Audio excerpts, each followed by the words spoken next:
Dosen penguji yang terhormat, perkenankanlah saya, Slamet Rohayat, mahasiswa PPG Daljab Angkatan 2, tahun 2021. Program Studi Pendidikan Kimia, Universitas Sultan Ageng Tirtayasa. Pada kesempatan kali ini, saya akan menyampaikan video pembelajaran ujian kinerja pada hari Rabu tanggal 18 Agustus tahun 2021 yang bertempat di SMA Negeri Surulangun, Kabupaten Musirawas Utara. Pada kesempatan kali ini, saya akan menyampaikan materi minyak bumi. Terima kasih dan mohon masukannya.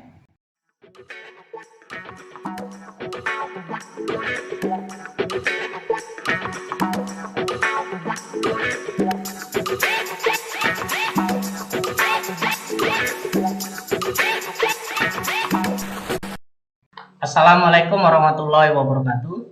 Waalaikumsalam warahmatullahi wabarakatuh. Selamat pagi anak-anak. Pagi Pak. Bagaimana kabar Pagi kalian hari ini? Pak.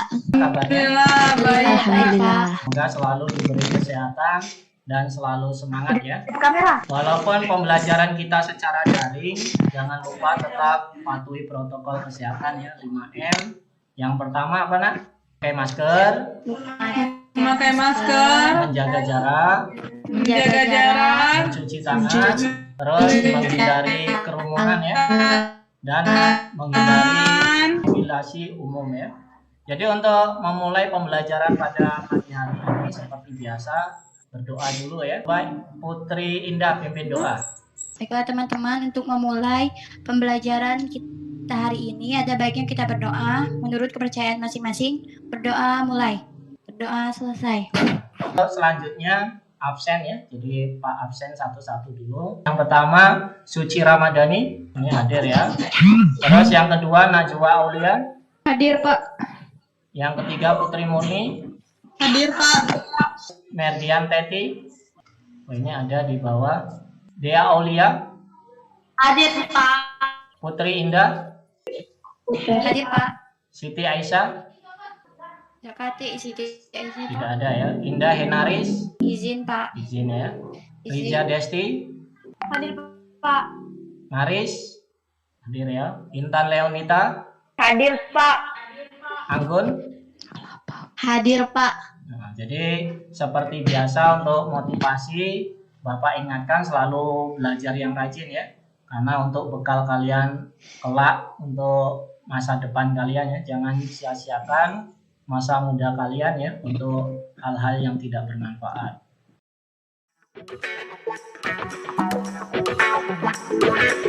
Materi pada pagi hari ini masih melanjutkan materi minyak bumi yang kemarin ya.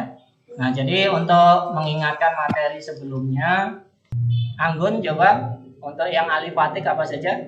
Alipatik yaitu alkana, alkena, dan alkuna. Nah, coba sebutkan rumus umumnya sekalian. Alkana, rumusnya yaitu CnH2n plus 2. Ya.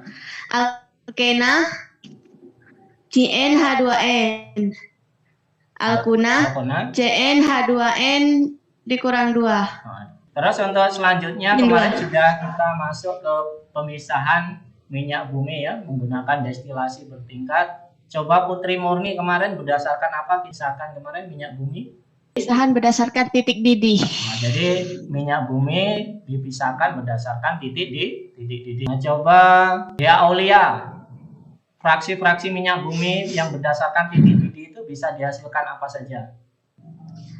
Fraksi minyak bumi, LPG, Jadi ada nafta, LPG ya, terus bensin, fosil, solar, lumas, aspal. oh, jadi kemarin kita sudah belajar ada LPG ya, terus ada bensin, ada solar, ada kerosin, apalagi oli ya, terus ada aspal ya. Jadi aspal itu adalah residu. Untuk tata tertib pembelajaran daring, jadi yang pertama menyalakan kamera. Tetapi kalau misalnya sinyalnya tidak terlalu kuat bisa dimatikan. Terus yang kedua, membisukan mikrofon saat guru menjelaskan atau saat kawan yang lain sedang berbicara.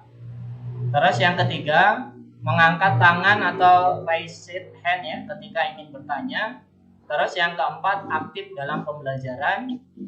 Yang kelima, apabila mengalami kendala terhadap koneksi internet agar memberi informasi. Terus yang selanjutnya, memberi informasi bila suara tidak terdengar dan gambar atau video tidak terlihat. Dan terakhir, Bapak ingatkan selalu semangat ya. Selanjutnya adalah kompetensi inti. Jadi di sini ada 4 kompetensi intinya, bisa dilihat ya, tidak Bapak bacakan. Terus yang selanjutnya, kompetensi dasar.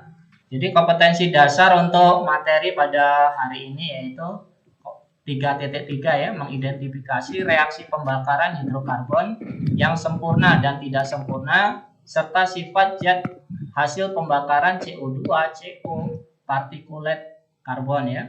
Terus untuk indikator pencapaian kompetensi atau IPK, ini yang pertama adalah mengidentifikasi reaksi pembakaran hidrokarbon yang sempurna dan tidak sempurna serta dampaknya terhadap lingkungan kesehatan dan upaya untuk mengatasinya. Terus yang kedua, membandingkan kualitas bensin berdasarkan bilangan oktan ya. Ada premium, pertamax. Nah, sekarang kan ada merek terbaru Pertalite ya. Terus yang ketiga, menjelaskan penggunaan bahan alternatif selain minyak bumi dan gas alam.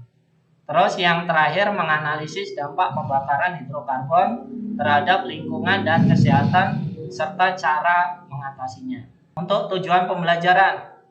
Jadi yang pertama, setelah melihat tayangan PPT dan video pembelajaran, peserta didik mampu mengidentifikasi reaksi pembakaran hidrokarbon yang sempurna dan tidak sempurna, serta dampaknya terhadap lingkungan, kesehatan, dan upaya untuk mengatasinya dengan tepat.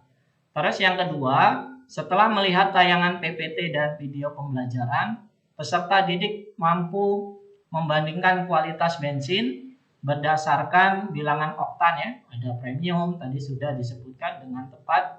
Terus yang ketiga, setelah melihat tayangan PPT dan video pembelajaran, peserta didik mampu menjelaskan penggunaan bahan bakar alternatif selain minyak bumi dan gas alam dengan tepat ya. Terus yang terakhir, setelah melihat tayangan PPT dan video pembelajaran, peserta didik mampu menganalisis dampak pembakaran hidrokarbon terhadap lingkungan dan kesehatan serta cara mengatasinya dengan. Untuk metode penilaian, jadi KKM-nya 62 ya. Di sini ada 4 penilaian sama sikap. Jadi sikap di sini Bapak lihat nanti bekerja sama, jujur, tanggung jawab, disiplin dan sebagainya. Terus yang kedua, untuk pengetahuan nanti ada pretest, LKPD, post-test dan sebagainya. Terus yang ketiga, untuk keterampilan di sini penguasaan materi diskusi, kemampuan menjawab pertanyaan, kemampuan mengolah kata, dan sebagainya. Terus remedial jika peserta didik memperoleh nilai di bawah KKM ya, jadi nanti akan dilakukan remedial. Untuk yang selanjutnya pretest, jadi Bapak kirim linknya di grup ya, silakan kalian kerjakan. Bapak kasih waktu 5 menit. Sudah Bapak kirim di grup WA kalian. Silakan kalian kerjakan ya. Bagaimana nak? Sudah belum? Sudah Pak. Sudah ya. Kita lihat nilainya ini sama-sama ya. Kita lihat hasil dari kerja kalian. Nah, kalau kita lihat masih banyak di bawah standar ya. Maswa 2, Putri Indah 4, Rija Desti 4, Merdian 2, Intan 2, Anggun 2, dan seterusnya. Anggun tadi 2 ya, Intan 2, Rija 4. Nah, jadi kalau kita lihat dari nilai pretestnya masih banyak yang nilainya di bawah standar. Jadi wajar karena kita belum masuk ke materi inti ya. Jadi ini hanya sebatas pengetahuan kalian untuk menguji kemampuan kalian untuk memulai pembelajaran pada pagi hari ini. Kita untuk literasi. Jadi di sini Bapak ambil literasi dari Samsul Ma'arif ya, Universitas Lampung, tentang kebijakan perminyakan nasional dari kendali negara menuju kapitalisme pasar ya. Nah, di sini jurnalnya kita buka dulu ya. Nah, ini adalah jurnal dari Samsul Ma'arif ya, tentang kebijakan perminyakan nasional dari kendali negara menuju kapitalisme pasar. Nah, jadi inti dari jurnal yang disampaikan oleh Samsul Ma'arif adalah bahwa untuk Indonesia ya, tentang perminyakan ini mengalami kegagalan ya, periode 1945 sampai 1966 ya. Terus yang kedua adalah kebijakan perminyakan 1966 sampai 1998. Ini terus kebijakan perminyakan 98 sampai tahun 2000-an. Jadi setelah lebih dari 1 dekade sejak pemerintah menjalankan kebijakan liberalisasi sektor minyak dan gas bumi sesuai arahan IMF ya, tanda-tanda peningkatan ketahanan energi khususnya di sektor minyak dan gas bumi belum juga nampak. Bahkan stabilitas keamanan pasokan bahan bakar minyak di dalam negeri menjadi cenderung rentan terkena gejolak harga minyak di pasar global. Perhatikan gambar berikut ya. Jadi ini gambar ini berkaitan dengan materi pada pagi hari ini. Yang pertama ini, Putri Murni, gambar apa? Pertamina. Berarti ini adalah gambar Pertamina ya. Jadi di Pertamina itu atau di pom bensin ya, ada premium, Pertamax, dan Pertamax Plus. Terus yang kedua, ya Desti, gambar apa ini? Asap mobil, Pak. Asap mobil Asap ya. kendaraan. Coba Intan, gambar apa Intan? Yang ketiga, Kincir angin, Pak. kincir angin ya. Jadi kincir angin. Kalau di dunia itu yang terkenal dengan negara kincir anginnya di mana nak?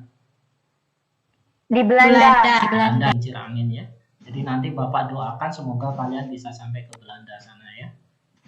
Amin. Amin. Gambar-gambar di atas tadi berkaitan dengan materi pada pagi hari ini ya. Nah, yang pertama adalah reaksi pembakaran sempurna dan tidak sempurna senyawa hidrokarbon. Jadi kemarin kita sudah belajar tentang senyawa hidrokarbon, itu sangat banyak, ada metana, ada etana, propana, dan sebagainya. Bisa reaksi pembakarannya itu secara sempurna dan reaksi pembakarannya secara tidak sempurna. Tidak sempurna. Sempurna ya. Nah, yang pertama adalah reaksi pembakaran sempurna, ini yang paling bagus. Jadinya senyawa hidrokarbon, misalnya bensin ditambah oksigen, jadi akan menghasilkan karbon dioksida dan H2O. Jadi kalau pembakaran sempurna itu yang dihasilkan adalah karbon dioksida CO2. Ya. Terus yang kedua adalah reaksi pembakaran tidak sempurna. Jadi reaksi pembakaran tidak sempurna ini sama-sama senyawa hidrokarbon, sama-sama dibakar menggunakan oksigen. Nah, ini hasilnya adalah CO, bukan CO2. Ditambah H2O, H2O-nya. CO ini adalah karbon monoksida. Kalau tidak. Nah, CO ini sangat berbahaya. CO ini bisa menyebabkan pingsan, bahkan bisa menyebabkan sampai kematian CO. Mengapa CO berbahaya? Karena CO bisa mengikat hemoglobin dalam darah kita. Nah, di sini adalah contoh reaksi pembakaran sempurna dan tidak sempurna. Nah, perhatikan. Yang pertama adalah CH4. CH4 ya. Ditambah oksigen menghasilkan CO2 plus H2O. Kita lihat CH4, C-nya 1. C-nya 1, makanya CO2, C-nya juga 1. Jadi kiri dengan kanan harus sama untuk persamaan reaksinya. Hanya di sini berapa CH4? Hanya 4 ya. Nah, yang kanan hanya kan 2. H2O kan 2. 2 dikali berapa hasilnya 4? Nah, makanya di depan H2O dikasih angka 2. Jadi dikasih angka 2 itu mengapa? Karena biar kiri dengan kanan jumlahannya sama. Kali 2, 4. Terus yang selanjutnya kita hitung oksigen yang kanan dulu. Oksigen yang pertama ini di CO2 oksigennya ada 2. Oksigen kedua yang ada di H2O dikalikan dengan koefisien. Nah, H2O itu O-nya kan 1 dikalikan koefisiennya kan 2. 1 kali 2 berapa? 2 ditambah 2 tadi 4. Jadi di kanan oksigennya ada 4. di kiri kan awalnya kan ini oksigen nggak ada K2-nya, di kiri 2 kali berapa hasilnya 4, makanya dikasih koefisien 2. Jadi 2 dikali 2 adalah 4. Jadi langkah pertama kalian tulis koefisien yang ada di CO2, terus koefisien yang ada di H2O, baru terakhir adalah koefisien yang ada di O. Terus yang selanjutnya kita masuk ke nilai oktan bilangan bensin. Nilai oktan itu apa? Nilai oktan itu adalah ukuran kualitas dari bensin. Jadi yang namanya bensin itu bisa premium, bisa pertalite, bisa pertamax, bisa pertamax turbo atau pertamax plus. Jadi ukuran kualitas bensin itu ditentukan dengan nilai oktan. Nilai oktan. Jadi semakin besar nilai oktannya, dia semakin bagus. Kotorannya semakin kecil. Jadi kalau kalian misalnya menggunakan premium dengan pertalite, kotorannya, asapnya itu bakal yang paling banyak itu adalah premium yang bensin. Terus yang selanjutnya, Pak, bisa nggak bilangan oktan itu dinaikkan? Misalnya seperti premium tadi kan mau kita naikkan bilangan oktannya agar kualitas bensin itu semakin tinggi ya. Jadi bisa. Ini dengan menambahkan bahan ya. Nah, di sini ada yang pertama adalah etanol. Ini memiliki bilangan oktan 123 dan lebih unggul dibandingkan TEL dan MTBE. MTBE dengan TEL di sampingnya karena tidak mencemari udara dan mudah diuraikan mikroorganisme. Selain itu, bahan baku untuk membuat etanol juga dari fermentasi tumbuh-tumbuhan yang melimpah di alam dan dapat dibudidayakan. Yang etanol tadi ramah lingkungan ya nak ya. Yang kedua adalah metil tersier butyl ether MTBE ya. Jadi memiliki bilangan oktan 118, masih lebih kecil dibandingkan etanol ya, dan lebih aman daripada TEL ya karena tidak mengandung logam berat namun tetap berpotensi mencemari lingkungan karena sulit diuraikan oleh mikroorganisme ya. Terus yang selanjutnya adalah TEL ya, tetraetil lead. Leadnya itu adalah Pb. Pb itu timbal ya. Dengan rumus PbC2H54. Nah, TEL ini sekarang sudah tidak boleh digunakan karena dapat merusak kesehatan ya. Jadi untuk mengubah Pb dari padat ke gas ditambahkan zat aditif lain yaitu etil bromida yang nantinya akan bereaksi membentuk uap PbBr2. Namun Pb nantinya dapat membahayakan kesehatan karena merupakan logam berat. Terus yang selanjutnya adalah energi alternatif bahan-bahan fosil. Jadi bahan bakar yang kita gunakan itu semuanya dari fosil, baik itu minyak bumi maupun batu bara ya. Nah, suatu saat kemungkinan energi-energi itu akan habis kalau diambil terus ya. Nah, makanya manusia itu banyak menciptakan energi alternatif. Seperti yang Bapak buat tadi di gambar tadi ada kincir angin ya. Di Belanda itu sudah menggunakan energi alternatif, dia menggunakan angin. Jadi dari angin tersebut dia bisa menghasilkan energi listrik dan sebagainya. Nah, energi alternatif yang pertama di sini adalah matahari. Energi panas yang dihasilkan dapat digunakan untuk memanaskan ruangan, memanaskan air, dan keperluan lain. Jadi terus yang selanjutnya angin. Jadi telah dimanfaatkan sejak dulu sebagai sumber energi pada perahu layar dan kincir angin tradisional. Terus yang selanjutnya gelombang air laut saat memecah di pantai menghasilkan banyak energi yang dapat diubah menjadi energi listrik. Terus bahan bakar bio. Terus yang selanjutnya adalah energi panas bumi. Air yang deras ya merupakan sumber energi gerak dimanfaatkan sebagai pembangkit tenaga listrik. Terus yang selanjutnya dampak pembakaran hidrokarbon. Tadi kan sudah Bapak jelaskan ada CO2, ada CO. Dari CO2 dengan CO yang paling berbahaya itu adalah CO. Karena dia bisa mengikat hemoglobin ya. Jadi bisa masuk ke dalam kematian. Tubuh manusia, bisa mengikat hemoglobin, bisa menyebabkan kematian. Dampak pembakaran bahan bakar yang pertama CO2 menyebabkan pemanasan global. Terus yang selanjutnya adalah CO. Sudah Bapak jelaskan tadi, CO dapat mengikat hemoglobin sehingga bisa menyebabkan kematian. Karbon ya, ini merusak alat pernapasan, kita sering sesak napas. Terus yang selanjutnya menyebabkan iritasi mata. Ini lanjutan dari tadi ya, ada karbon dioksida tadi pemanasan global, karbon monoksida menimbulkan sakit kepala dan gangguan pernapasan, ada sulfur dioksida, sulfur itu belerang ya, menimbulkan iritasi saluran pernapasan, irisan mata, batuk dan hujan asam.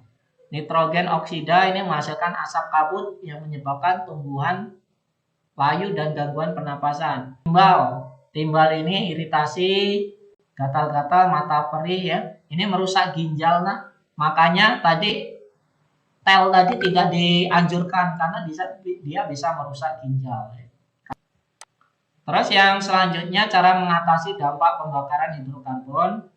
Jadi penyebab utamanya di sini ada sepeda motor ini yang paling banyak 207%. Terus mobil penumpang ini ada 177%. Mobil barang ini ada 176%. Bus ini adalah 138%. Ini adalah penghasil pencemar udara yang paling banyak. Cara mengatasinya, yang pertama adalah reboisasi, jadi penanaman pohon-pohonnya. Yang kedua pengurangan penggunaan CFC ya. Terus yang ketiga menggunakan transportasi umum. Terus yang keempat menggunakan bahan bakar ramah lingkungan. Misalnya memanfaatkan biogas tadi ya. Terus yang selanjutnya pencegahannya menanam pohon, mengurangi penggunaan minyak bumi, memanfaatkan energi alternatif ya, pengawasan lebih ketat, tidak melakukan percobaan nuklir. Terus yang selanjutnya kita masuk ke pembagian kelompok. Jadi nanti Bapak buatkan grup di WA-nya. Untuk kelompok 1 ini Suci Ramadhani, Merdianti, Siti Aisyah tidak ada ya, Naris. Terus kelompok 2 Najwa, De Aulia, Endah Henaris, Anggun. Terus kelompok 3 Putri Murni, Putri Indah, Reja Desti, Intan Leonita. Nanti Bapak buatkan grupnya di WA, silakan kalian nanti diskusikan LKPD ya yang akan Bapak sampaikan. Nah, di sini LKPD-nya nak. Ini tentang minyak bumi ya. Jadi materinya tadi sudah. Terus di sini kompetensi dasarnya juga sama ya, seperti yang di slide tadi. Terus IPK-nya ada juga. Untuk tahap orientasi, jadi kalian sudah mengetahui berbagai macam sumber energi ya, seperti energi listrik, panas, gerak, matahari dan lainnya ya. Namun pernahkah terpikir oleh kalian bahwa apabila terus-menerus digunakan sumber energi akan habis? Coba kalian simak materi pada kedua video berikut ini yang berjudul apakah minyak di dunia ini akan habis dan transisi energi, solusi untuk mengatasi dampak penggunaan energi fosil ya. Kemudian amatilah permasalahan apa yang terdapat pada kedua video di bawah ini. Jadi kita lihat dulu di sini video tentang apakah minyak di dunia akan habis. Jadi sebelum mengerjakan LKPD silakan disimak dulu. Silakan perhatikan. Hingga kini, minyak masih menjadi kebutuhan utama bagi kita untuk digunakan dalam kehidupan sehari-hari. Dan juga hingga kini ia dapat menjadi berkah dan sekaligus menjadi sumber konflik dimanapun ia berada. Tapi apakah minyak di dunia ini yang kita gunakan sehari-hari tersebut akan habis? Jika iya, kapan itu akan terjadi? Satu analisis mengatakan bahwa kita telah melewati puncak produksi minyak di dunia pada tahun 2008 lalu. Diperkirakan produksi minyak di dunia akan terus menurun setelah tahun 2008 tersebut dan hanya akan mampu memenuhi kebutuhan kita untuk 40 hingga 50 tahun ke depan saja. Prediksi ini juga sudah memperhitungkan kemampuan produksi negara-negara dengan cadangan minyak besar seperti Arab Saudi, Irak, Uni Emirat Arab, Kuwait, dan Iran. Analisis lain mengatakan kalau produksi minyak di dunia tidak akan pernah habis dalam puluhan hingga ratusan tahun ke depan. Itu diprediksikan karena teknik pengeboran minyak kita yang akan semakin bisa mencapai tempat yang jauh lebih dalam dari teknologi pengeboran kita sekarang. Tetapi terlepas dari itu semua, keperluan menggantikan minyak dengan energi lain yang lebih bersih dan dapat diperbaharui merupakan sesuatu yang mendesak bagi kita. Ini berawal dari keinginan kita untuk mengurangi pencemaran lingkungan hingga ketergantungan kita pada negara lain. Tapi ini jelas tidaklah mudah karena semua aspek kehidupan kita telah menggunakan minyak sebagai sumber energinya. Dan tentunya akan sangat sulit untuk menggantikannya dengan energi lain dalam waktu yang singkat. Jadi kalau kita lihat dari video tayangan di atas, jadi ada dua kemungkinan. Ada teori yang pertama itu berarti minyak bumi itu akan semakin menurun terus ya. Jadi dia hanya mampu untuk beberapa tahun yang akan datang. Tapi ada teori yang kedua bahwa minyak bumi itu tidak akan habis. Terus yang selanjutnya, ini video yang kedua, ini adalah transisi energi ya, solusi untuk mengatasi dampak penggunaan energi tadi. Energi merupakan kebutuhan yang hakiki bagi setiap orang saat ini. Tanpa energi, kita tidak bisa berpergian dengan kendaraan, menikmati penerangan, memasak, ataupun menggunakan peralatan elektronik lainnya. Tapi, tahukah kita bahwa sebagian besar energi yang digunakan bersumber dari energi fosil? Selama ratusan tahun, kita telah menggunakan berbagai sumber energi fosil seperti batu bara, minyak bumi, dan gas bumi. Sumber energi fosil diolah menjadi energi seperti bensin, solar untuk kendaraan, ataupun batu bara untuk pembangkit listrik. Indonesia sendiri adalah negara yang memiliki sumber energi fosil dan bergantung pada sumber energi tersebut, terutama di sektor ketenagalistrikan dan transportasi. Bahkan lebih dari 85% sumber energi untuk kebutuhan listrik di Indonesia berasal dari energi fosil. Namun, penggunaan energi fosil menimbulkan sejumlah persoalan bagi kehidupan kita, seperti polusi udara yang semakin parah, meningkatnya emisi yang menyebabkan naiknya suhu permukaan bumi dan perubahan iklim, serta bergantungnya masyarakat terhadap bahan bakar fosil. Meningkatnya suhu bumi dan perubahan iklim juga mengancam kelangsungan hidup manusia dan ekosistem. Solusi untuk mengatasi dampak penggunaan energi fosil adalah transisi energi, yaitu melakukan peralihan dengan menggunakan energi terbarukan dan penggunaan energi secara efisien. Indonesia memiliki sumber energi terbarukan yang berlimpah. Nah, itu tadi adalah solusi untuk mengatasi dampak penggunaan ini ya, penggunaan bahan bakar fosil. Terus untuk LKPD-nya nanti Bapak kirim di grup WA. Silakan kalian diskusikan di grup WA. Untuk kelompok 1 Bapak masuk dulu.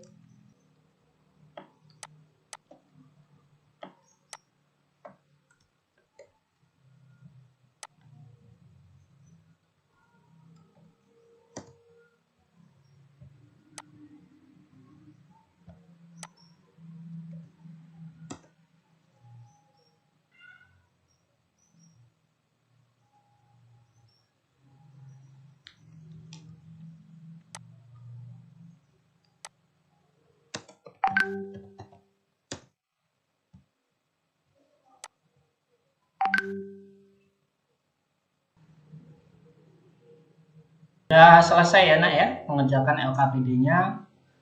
Sudah belum? Sudah Pak. Sudah, Pak. Ada beberapa yang masuk.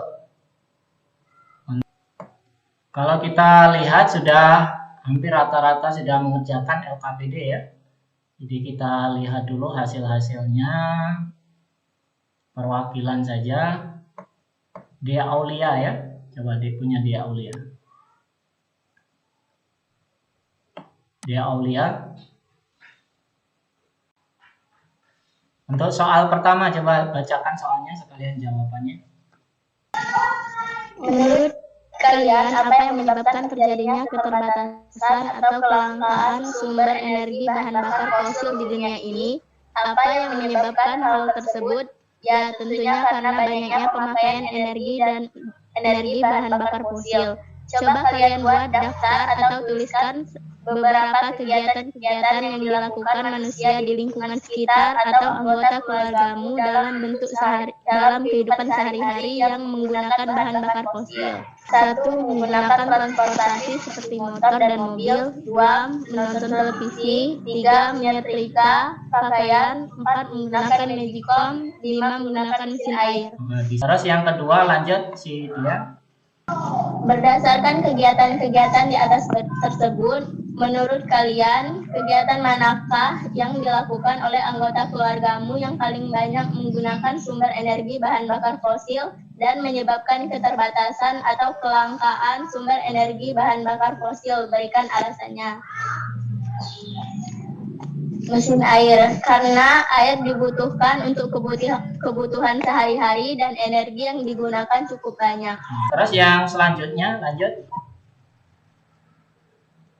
Dari daftar kegiatan yang telah kalian buat, coba urutkanlah kegiatan mana yang menurut kalian paling banyak menggunakan bahan bakar fosil dan menyebabkan keterbatasan atau kelangkaan sumber energi bahan bakar fosil. Kemudian berilah skala prioritas nomor 1 untuk kegiatan yang paling banyak menggunakan bahan bakar fosil dan nomor 5 untuk kegiatan yang paling sedikit menggunakan bahan bakar fosil. Urutkanlah mulai dari kegiatan paling banyak sampai kegiatan paling sedikit menggunakan bahan bakar fosil. Gunakan mesin air. 2. Menyetrika. 3. Magicom untuk masak nasi. 4. Kendaraan. 5. Menonton televisi. Terus yang selanjutnya. Setelah kalian membuat daftar kegiatan yang dilakukan oleh keluarga kalian yang menyebabkan keterbatasan atau bahkan kelangkaan sumber energi dari bahan bakar fosil, permasalahan atau kegiatan utama apa yang muncul dan paling banyak menyebabkan keterbatasan sumber energi bahan bakar fosil. Lalu pikirkanlah bagaimana cara terbaik untuk mengatasi permasalahan-permasalahan yang muncul dari kegiatan-kegiatan tersebut. Kemudian tuliskan dalam bentuk pertanyaan. Jika kita mengurangi penggunaan air, apakah bisa menghemat energi? Terus yang selanjutnya, masuk ke tahap menguji hipotesis. Berdasarkan kegiatan yang sudah kamu lakukan, benarkah bahwa kegiatan di rumahmu itu yang paling boros dan banyak menggunakan energi bahan bakar fosil adalah kegiatan berpergian karena menggunakan banyak kendaraan pribadi? Tidak, karena saya dan keluarga jarang berpergian keluar rumah. Terus yang selanjutnya nomor 2. Apakah berdiam diri di rumah atau menggunakan transportasi umum dapat membantu mengatasi keterbatasan sumber energi fosil? Ya, karena dapat menghemat energi fosil yang digunakan.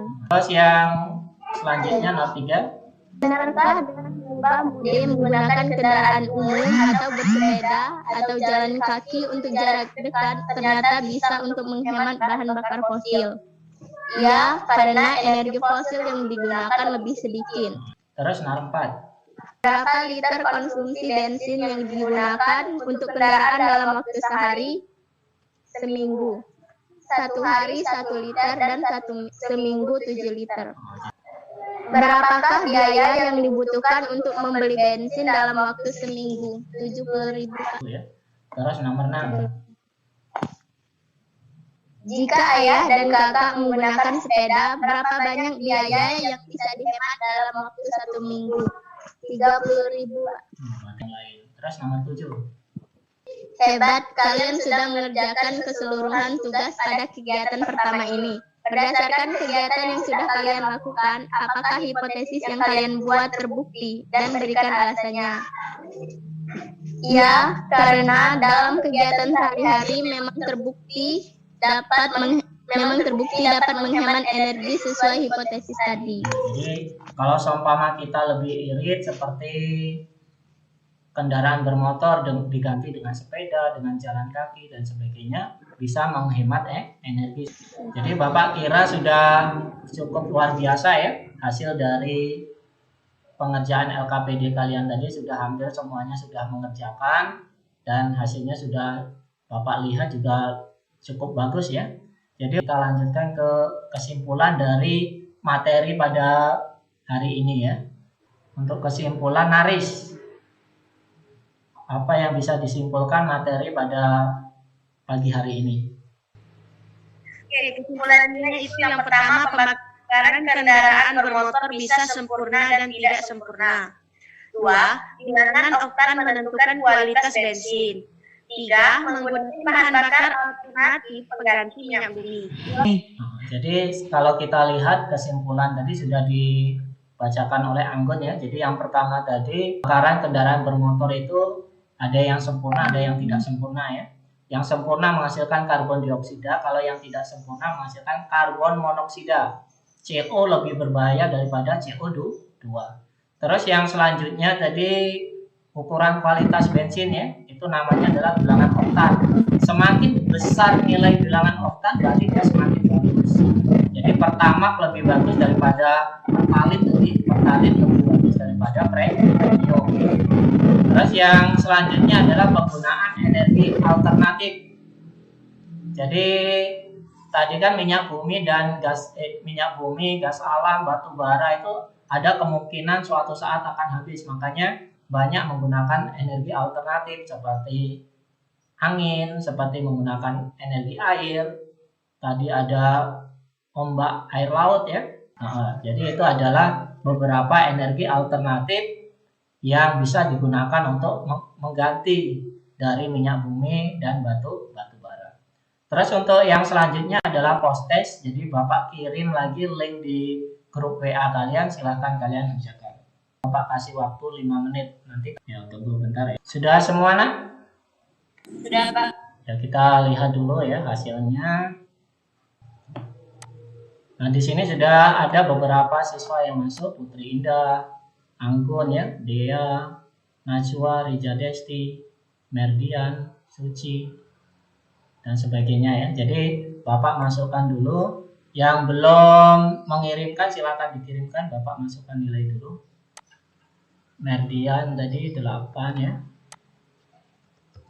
Terus Dea Aulia 100, Anggun 100 ya. Jadi sudah Bapak masukkan. Kita lihat dulu hasil dari post test kalian ya.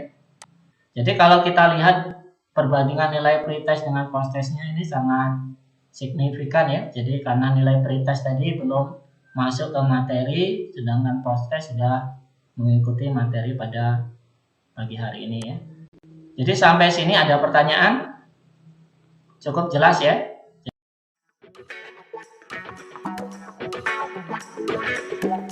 Untuk yang selanjutnya, kegiatan penutup tadi sudah menampilkan hasil pretest dan post test, melakukan refleksi pembelajaran. Coba Putri Murni, kira-kira kekurangan, terus kelebihan dan perbaikan untuk hari ini apa saja?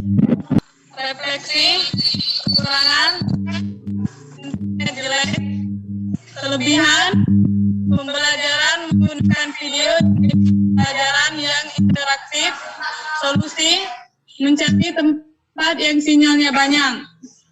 Udah, Pak. Jadi untuk kekurangan masih seperti PPL kemarin ya, sinyalnya masih kurang bagus karena ada di daerah pedesaan ya. Terus untuk kelebihannya sudah banyak menggunakan video ya, dari video atau media-media yang inovatif ya.